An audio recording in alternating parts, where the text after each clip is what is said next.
Le film commence dans la paisible ville de Portland, où deux personnes, un père et une fille, vivent dans une forêt luxuriante. Will et Tom prospèrent dans la nature sauvage et vivent une vie solitaire loin du chaos de la vie urbaine. La beauté de la nature les entoure et leur offre un cadre paisible pour leur vie quotidienne. Bien joué. La vie de Will et Tom dans la forêt ressemble à celle de la famille suisse moderne Robinson, sauf qu'au lieu d'être dans un paradis tropical, ils ont l'air mieux dans une tente en profitant de la bruine du nord-ouest du Pacifique. C'est une vie qu'ils n'ont pas choisie, mais qu'ils ont appris à survivre, parce que parfois, le monde ne vous laisse pas le choix. Le père, Will, prend la tête d'enseigner à sa fille comment survivre dans la nature. Il récolte de l'eau de pluie pour la boire et cultive de la nourriture dans la forêt, tandis que Tom l'aide diligemment. Leur lien est fort, comme il est évident dans la façon dont ils travaillent ensemble de manière transparente. La nuit, ils dorment dans des tentes, ce qui ressemble au camping, mais pour eux, c'est un mode de vie permanent. Le lendemain, Tom s'est aventuré dans la forêt pour ramasser du bois et d'autres objets utiles. Au cours de sa quête, elle tombe sur un groupe de personnes qui nettoient dans les arbres et marquent leur territoire avec une pierre.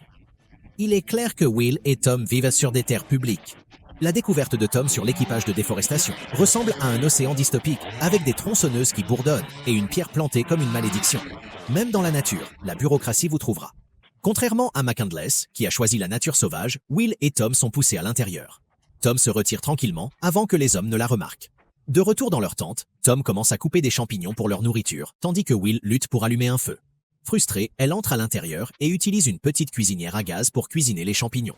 Bien qu'affamé, Will était visiblement agacé par ce qu'il pensait être un gaspillage de leurs ressources limitées. La frustration de Will ne concernait pas seulement la cuisinière à gaz, mais la perte de contrôle. Chaque compromis ressemblait à un pas plus près du monde dont il essayait de fuir. Après le repas, ils se sont assis ensemble, et Tom partage son malaise à propos des gens qu'elle voit dans la forêt. Will réagit mal à l'aise, évidemment troublé par la nouvelle. Plus tard, ils se sont aventurés dans les profondeurs de la forêt et ont pratiqué à se cacher ou à se cacher des intrus potentiels. Leur survie à long terme dans les forêts soulève la question de savoir pourquoi ils vivent dans un environnement aussi secret. Votre mauvaise chose vous a brûlé. Cette nuit-là, Will est hanté par des cauchemars et son malaise suggère des problèmes plus profonds. Son incapacité à s'endormir montre que leur mode de vie isolé ne découle pas seulement d'un simple désir d'être seul. Ces cauchemars sont des cycles impitoyables de guerre et de culpabilité qui le hantent même dans son sommeil. Le traumatisme ne disparaît pas, il vous suit même dans la forêt. Le lendemain, Will et Tom se lancent dans un long voyage à travers la forêt qui finit par atteindre la banlieue de la ville. Leur objectif est de ramasser les produits essentiels, mais avant de se rendre à l'épicerie, Will s'arrête à l'hôpital pour récupérer ses médicaments. Compte tenu de leur vie isolée, cela soulève la question de savoir comment ils peuvent se subvenir aux besoins financiers. Will dans la ville est comme le loup dans le centre commercial. Embarrassant, nerveux, déchirant, la liberté de la forêt se sent à des kilomètres de là. Après avoir récupéré le colis de l'hôpital, ils se rendent au magasin. Une fois leur course terminée, ils retournent dans la forêt et marchent le long de la route. En chemin, Will rencontre d'autres personnes qui vivent dans les bois. Il distribue certaines pilules qu'il reçoit de l'hôpital et reçoit de l'argent en retour. Il s'avère bientôt que Will n'est pas le seul à chercher refuge dans la forêt. D'autres ont également fui la société et ont tous du mal à faire face aux troubles de stress post-traumatique, le TSPT qui découle d'une expérience traumatique. La pharmacie forestière de Will est une bouée de sauvetage pour lui et les autres anciens combattants. C'est une triste vérité. La société pousse les héros à la marge et les oblige à se défendre seuls. Il a vendu des médicaments contre le stress post-traumatique à ces gens, et les revenus de ces transactions soutiennent lui et Tom. De retour dans leur tente, Tom lit un livre qu'elle a acheté tandis que Will prépare leur repas. Soudain, Tom découvre un cycliste et se cache immédiatement pour éviter toute interaction. Il y a quelqu'un là-haut. Plus tard, alors qu'ils jouaient aux échecs dans la tente, ils entendent des bruits et des pas. Un groupe de personnes s'approche. Ils s'enfuient rapidement et se cachent au fond de la forêt, comme ils pratiquent. Cependant, les intrus étaient des autorités accompagnées de chiens qui ont finalement retrouvé et capturé Will et lui ont parlé. L'arrière de ta tête. Will est arrêté et Tom, incapable de continuer à se cacher, se rend également. Faisant confiance aux autorités, elle fait une dernière tentative pour récupérer ses affaires de leur maison forestière. Tom est emmené dans un centre de réfugiés où elle peine à s'adapter à son nouvel environnement. L'environnement public lui était étranger et elle trouvait difficile de communiquer avec les autres filles. Tu vas rester là?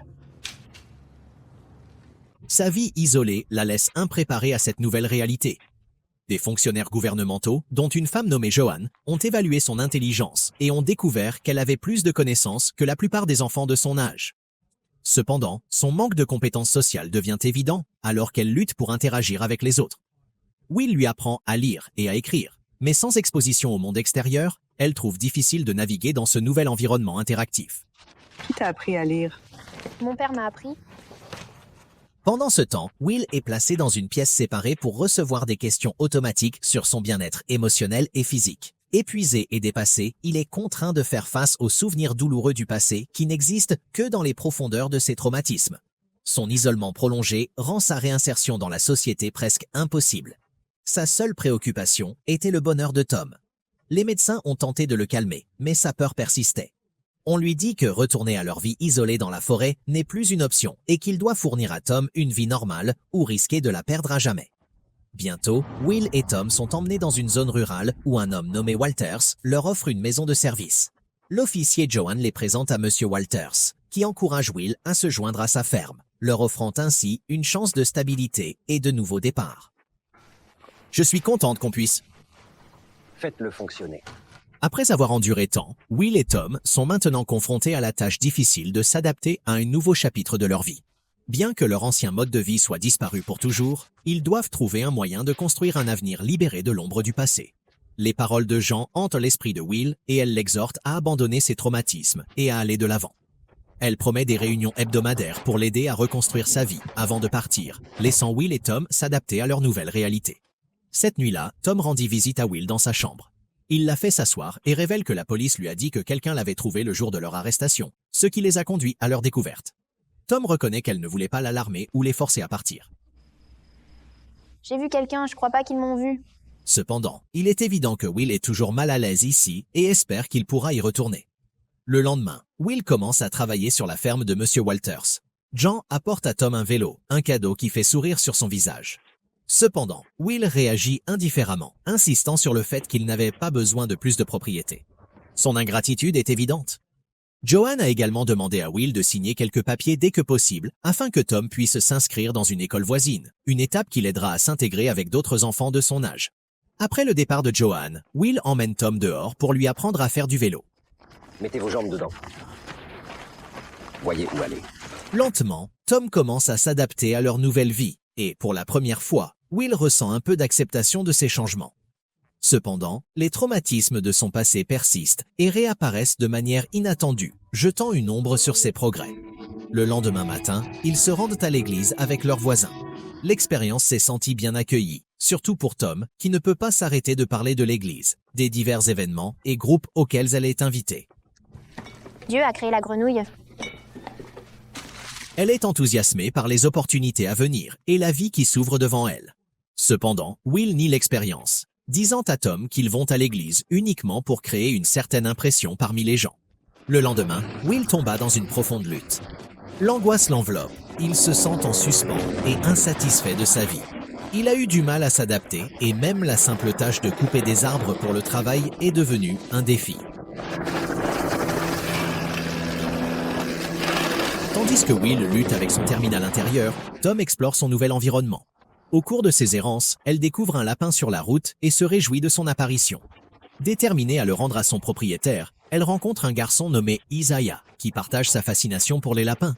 Ils commencent à parler et rapidement se connectent sur des intérêts communs. Est-ce ton futur plan? Soyez agriculteur.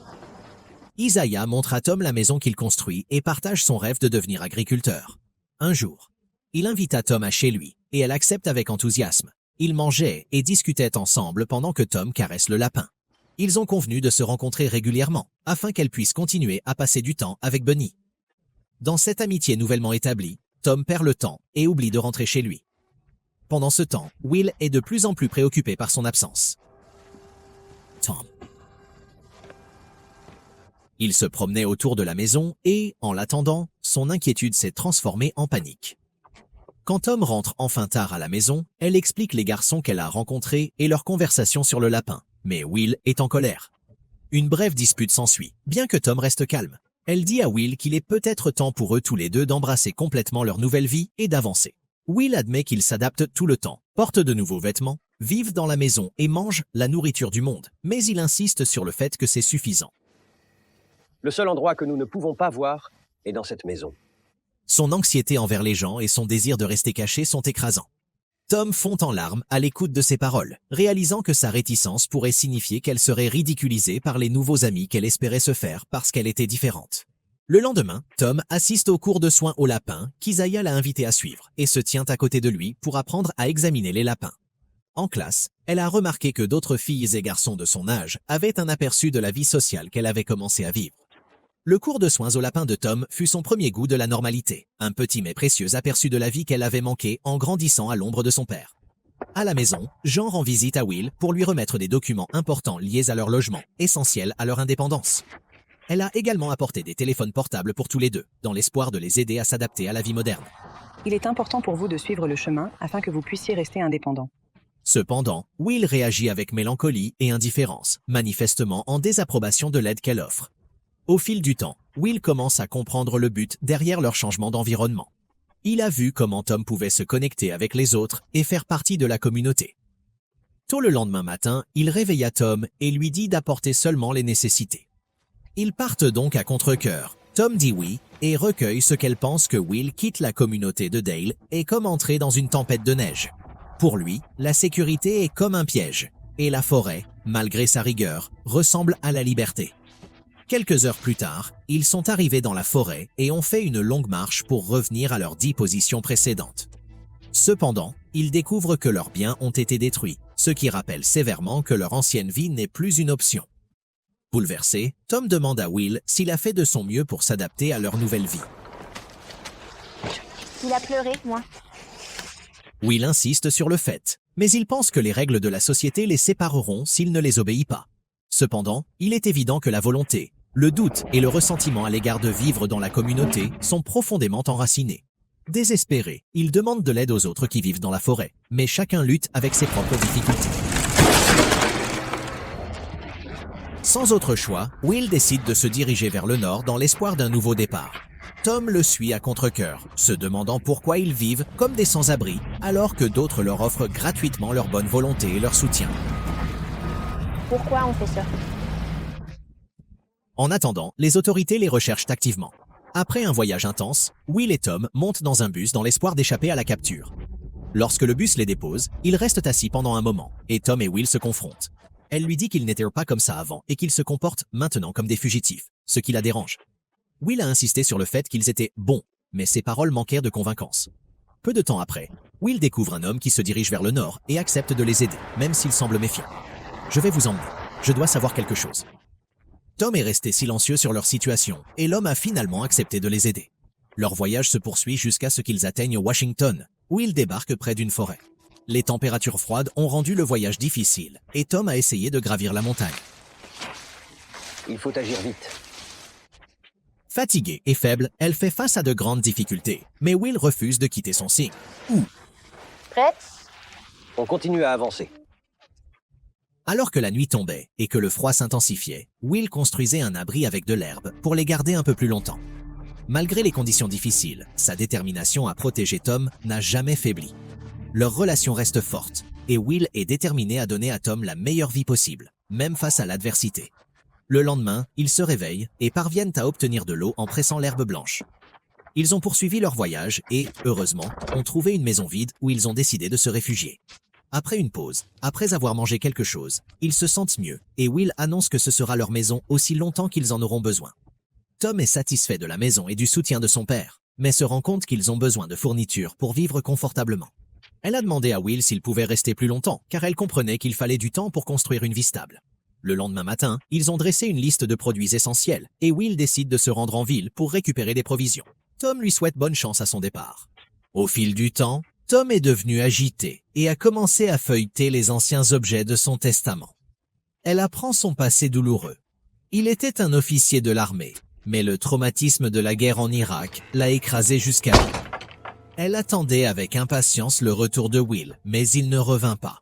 Elle s'est préparé quelque chose à manger et a passé la nuit seule. Le lendemain matin, sans toujours signe de Will, Tom commença à s'inquiéter. Reconnaissant qu'elle avait besoin d'agir, Tom part pour le retrouver. Après être entré dans la forêt, elle trouve avec tristesse qu'il est grièvement blessé au loin. Paniquée, elle s'approche et touche son corps dans l'espoir qu'il se réveille, mais il reste inconscient. Désespérée, elle entend le bruit d'un moteur et demande de l'aide. Une esprit du ruisseau. Elle trouve les gens qui l'aident dans le quartier et amène Will chez eux. Là, ils rencontrent une femme nommée Dale qui est prête à les accueillir. Comme nous l'apprendrons plus tard, elle est elle-même une survivante du trouble de stress post-traumatique. Bientôt, elle propose d'appeler un médecin, mais Tom refuse, craignant que cela révèle la maladie de Will et son passé. Tu peux appeler personne? Lorsque Dale leur demande s'ils ont des ennuis, Tom insiste sur le fait que son père n'aime tout simplement pas être interrogé sur son passé. Après avoir appris la situation, Dale appelle son ami médecin militaire pour examiner Will. Les médecins ont confirmé que Will avait une grave blessure à la jambe, ce qui l'empêcherait de marcher longtemps. « Je dois enlever cette botte, ça va faire mal. » Cette nuit-là, Dale demande à Tom s'ils sont des fugitifs, l'exhortant à être honnête car la communauté ne veut pas d'ennui. Tom lui assure que ce n'est pas ce genre de course. Après le départ de Dale, Will se réveille avec les larmes aux yeux et s'excuse auprès de Tom pour ne pas pouvoir surmonter sa maladie. Le lendemain, Dale, conscient des signes de troubles de stress post-traumatique, offre refuge à Will et Tom. D'autres vétérans vivaient dans leur propre camping-car à proximité et Dale espérait que Will se sentirait à l'aise là-bas. Elle a aidé d'autres survivants comme Will dans le passé. Bien que Will soit reconnaissant, son malaise prouve qu'il est toujours mal à l'aise. Bien qu'il ne voulait pas accepter l'aide, il savait que c'était la meilleure option pour eux deux. Pendant leur séjour, Tom commence à se connecter avec les gens autour d'elle, à se sentir appartenant et à nouer de nouvelles amitiés. Vous l'avez fait? Tu sais ce que sont ces boîtes? Non, elle commence à les voir comme sa nouvelle famille, mais elle commence aussi à se rendre compte de la profondeur de la douleur de son père. Inquiet, Tom parle au médecin militaire, qui suggère d'amener Will un chien pour le réconforter. Le médecin a partagé qu'un chien l'a aidé à guérir ses propres blessures et que Tom espérait qu'il ferait de même pour Will. Elle lui amène le chien dans l'espoir qu'il fera la différence. Elle a également présenté Will à la beauté de l'endroit et il a commencé à se détendre pour la première fois. Sentir la chaleur élevée. Ils regardaient aussi le coucher du soleil et écoutaient les autres jouer de la musique. Et pendant un instant, leur nouvelle vie semblait commencer. Tom sentait qu'elle avait enfin trouvé la maison et le bonheur qu'elle désirait. Le lendemain, elle décide de faire de cet endroit sa maison permanente avec Will. Elle a payé de l'argent à Dale comme dépôt et avait l'intention de rester là longtemps. Sors du sac, Dale. J'aime vraiment vivre ici. Cependant, les blessures de Will demeurent et malgré l'amour et le réconfort autour de lui, il ne peut pas complètement guérir. Le lendemain, Will décide de partir, emballe ses affaires et invite Tom à l'accompagner. Je veux rester.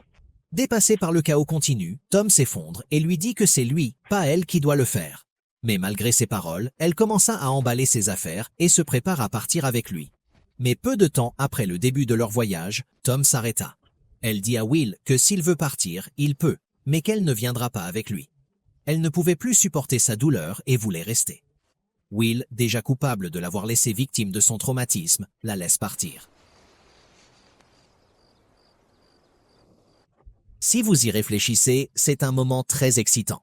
Tom peut faire face à sa décision, tandis que Will est déjà écrasé par sa maladie. Ils ont tous versé des larmes, partagé un câlin sincère et dit un adieu émotionnel. Tom s'éloigne et retourne au camping-car, déterminé à trouver son bonheur. Will la regarda partir, sachant qu'elle ne porterait plus le poids de sa lutte.